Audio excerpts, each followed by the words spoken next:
Hello class 6, welcome to our live class.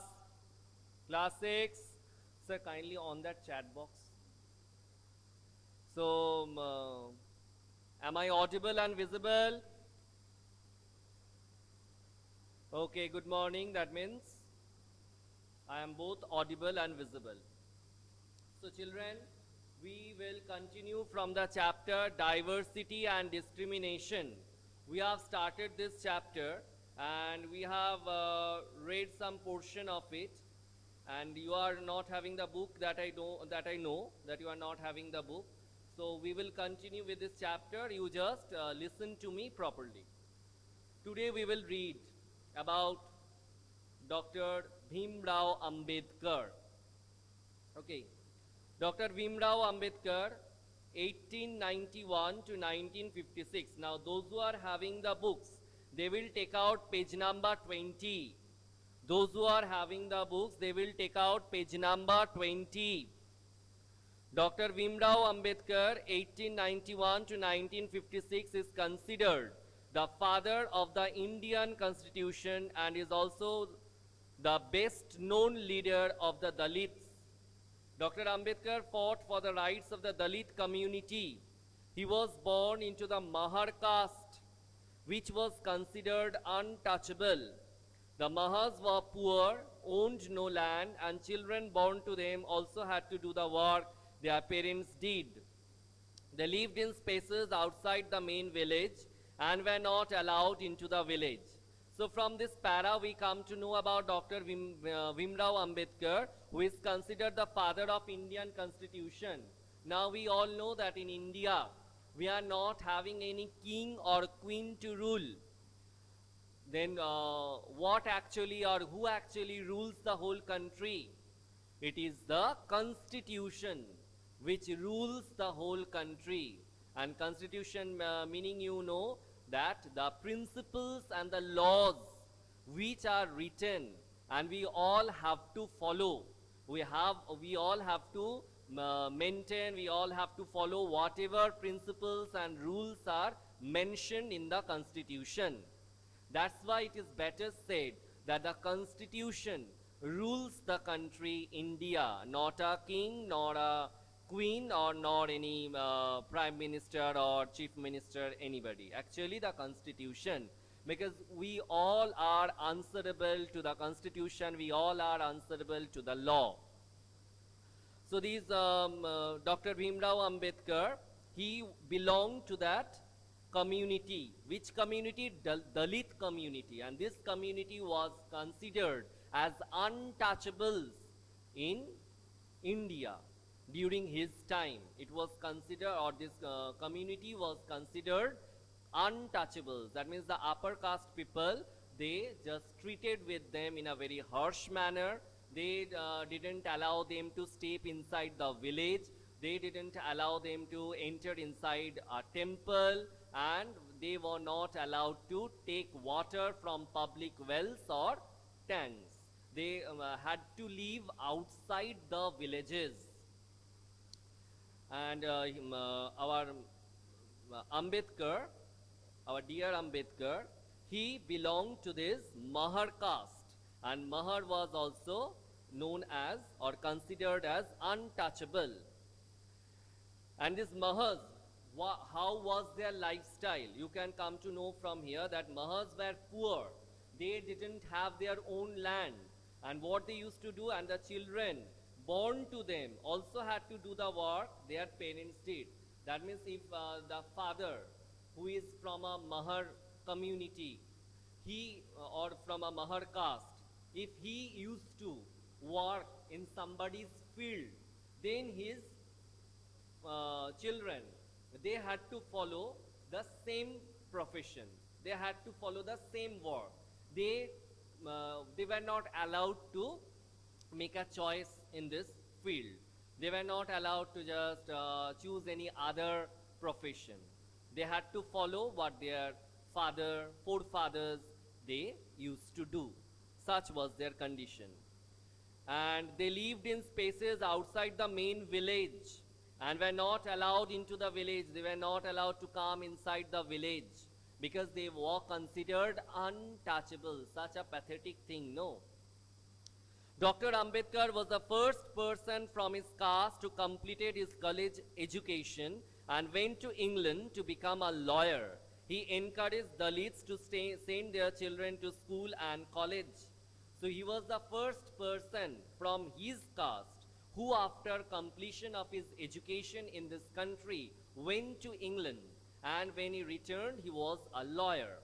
And what he did, he encouraged the children of the Dalits that they must also go to the school, they must also come to, sir, now also in villages, caste system continues, the Pradhan's son can become Pradhan but not a potter's son. No, Swarnendu, it's not absolutely true.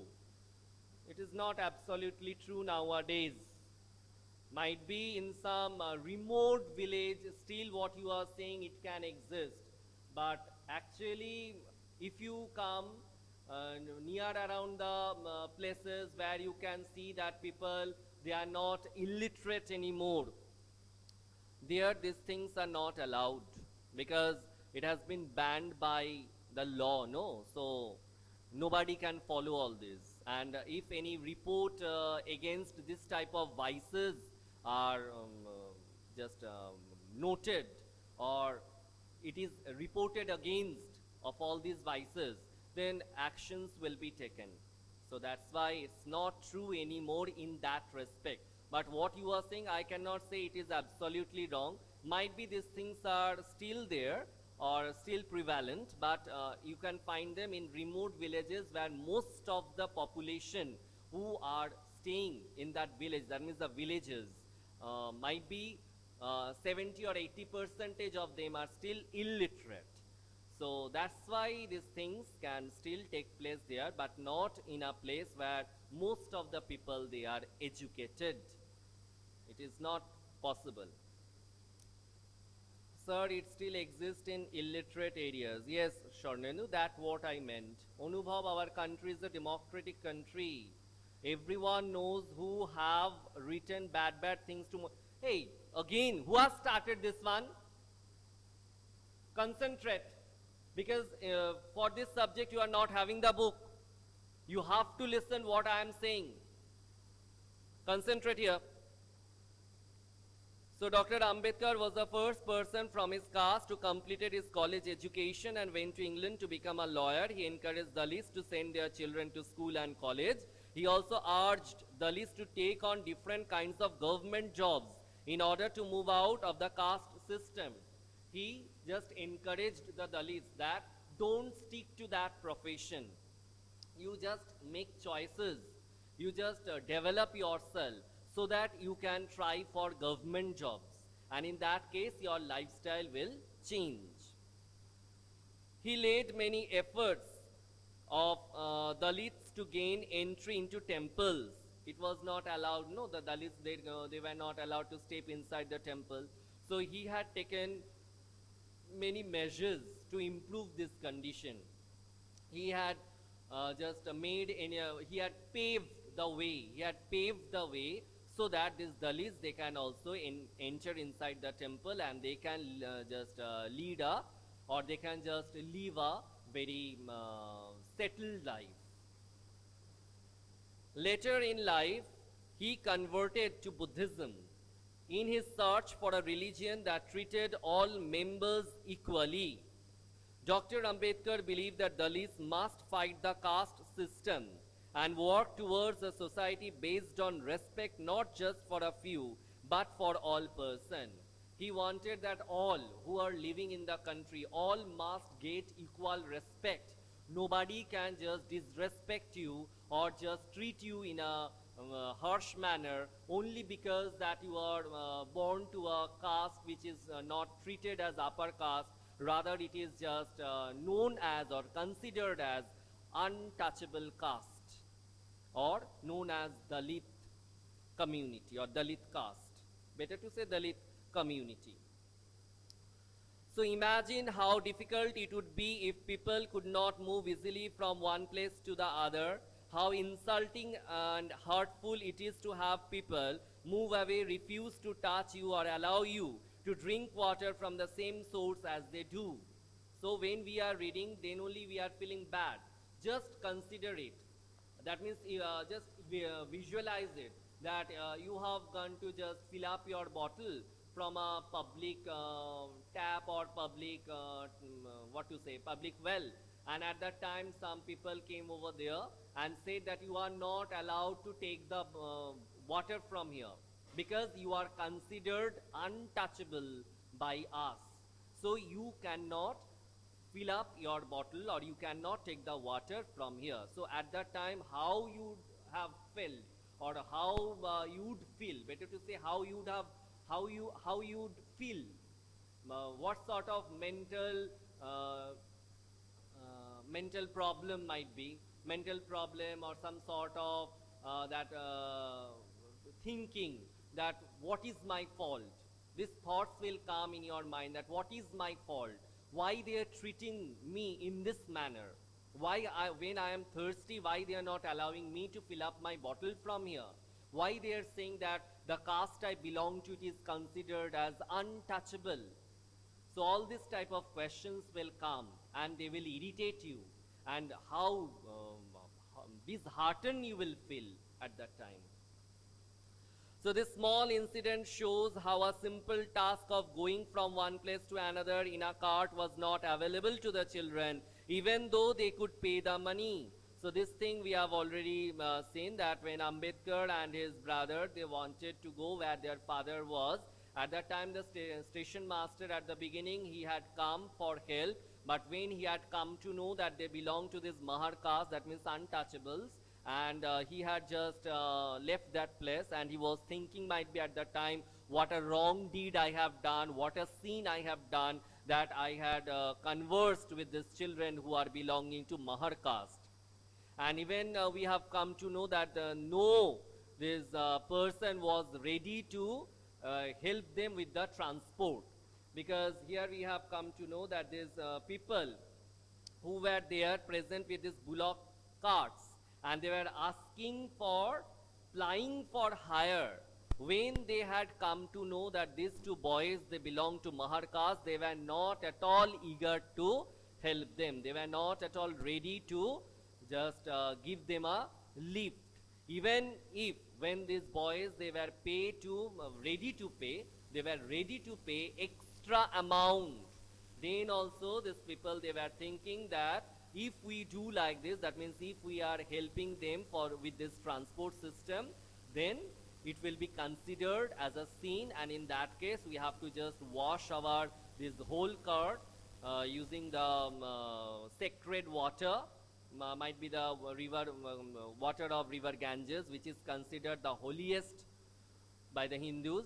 So in that case we have to just dip our cart in Ganges or in the river Narmada, so that it becomes again free of any sin.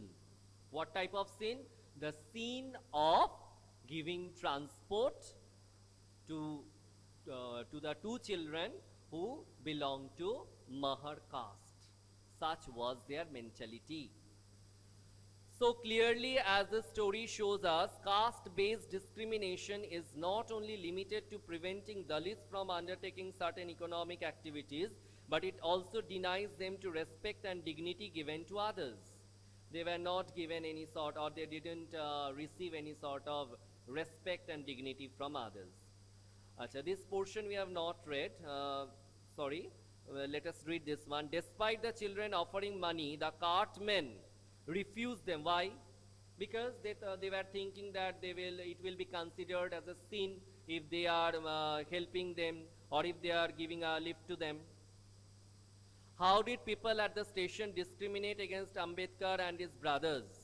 How do you think Dr. Ambedkar felt as a child when he saw the station master's reaction to his statement that they were Mahars? Immediately that station master, he left that place. But again, still then, he was having some soft mentality, or he was still having the heart which was broad enough. That's why after some time, he again returned to that place, and he just on behalf of these children, he was negotiating with these cartmen. so that these children, they don't have to suffer anymore. At least this much also he had tried.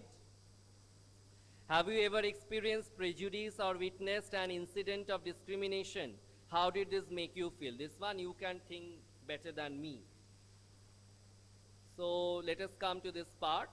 Striving for equality. What we mean by striving? Striving means to struggle, to fight vigorously. To fight vigorously for getting or for gaining equality. The struggle for freedom from British rule also included within it the struggle of large groups of people who not only fought against the British but also fought to be treated more equally. Dalits, women, tribals and peasants fought against the inequalities they experienced in their lives.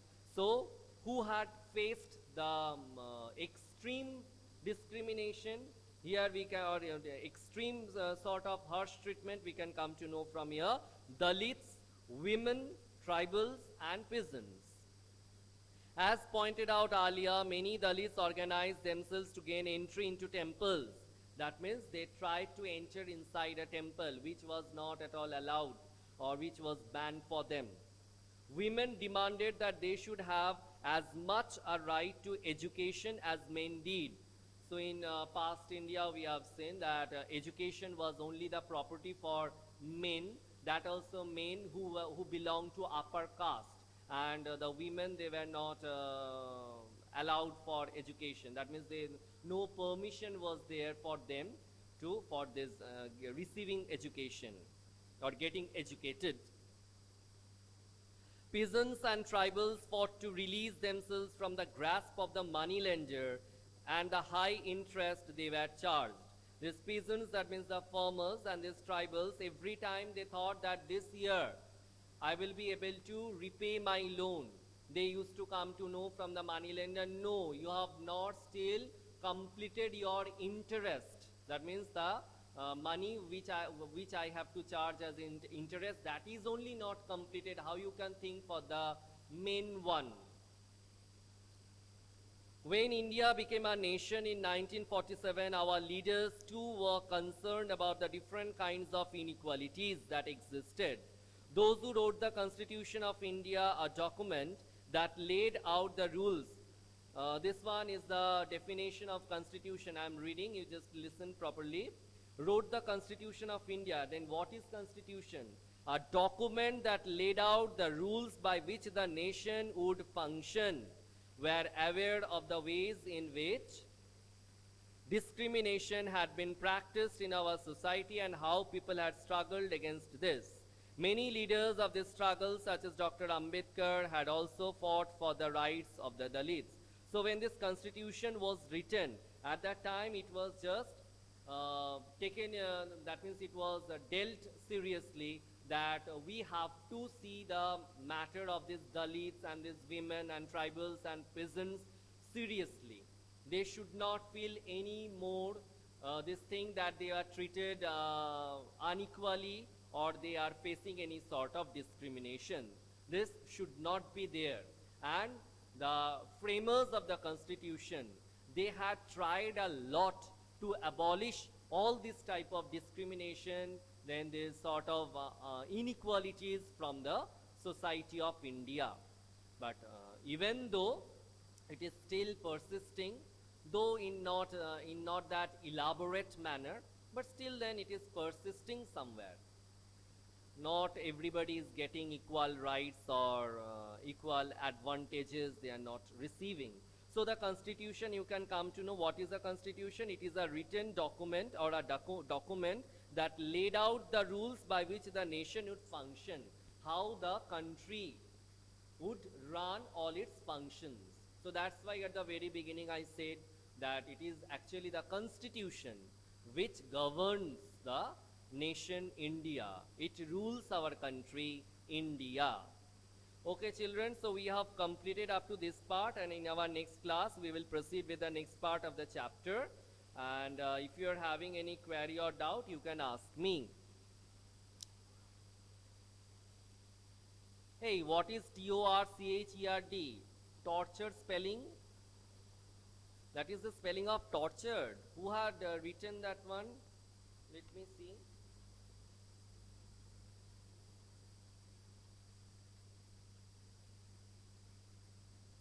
What is happening? Why it is not scrolling?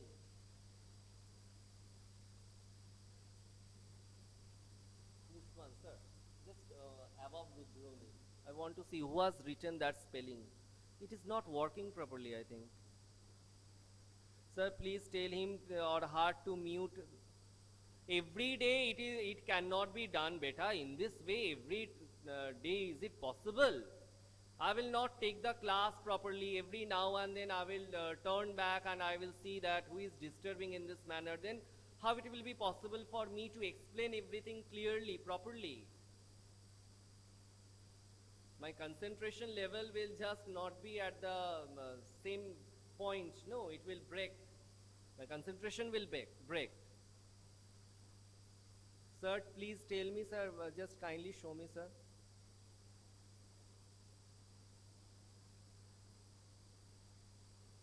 Sir, what is the difference between government job and private job? Sneha, what is the difference between government job and private job? You want to know this one? Sir, what is the difference? It is difference, not different.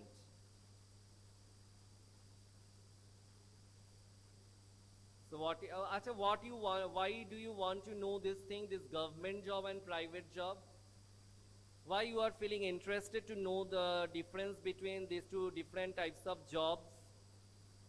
It is not mentioned anywhere in this portion which we have just studied today. And in very short way I am saying, when somebody is doing any sort of government job, they are getting the salary from the government, and if somebody is under any private job, then he or she is getting the money from the owner of that company or that institution. It is the brief and the shortest meaning or the difference between this government job and private job. You have understood, I hope? Those who are just there for government job, that means those who are doing any sort of government job, they are getting paid. That means their salary is paid by the government. And those who are engaged in any sort of private job, they are paid by the owners of that private institution or private sector. You have understood, I hope? Now, I think my class is about to end. Actually, in this room, the watch is not, the clock is not working properly. So I think my time is over. Okay, so in our next class, we will resume reading from the next part of the same chapter. And in the next class, we will complete the whole chapter.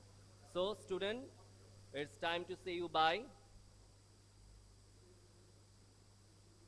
Bye, children.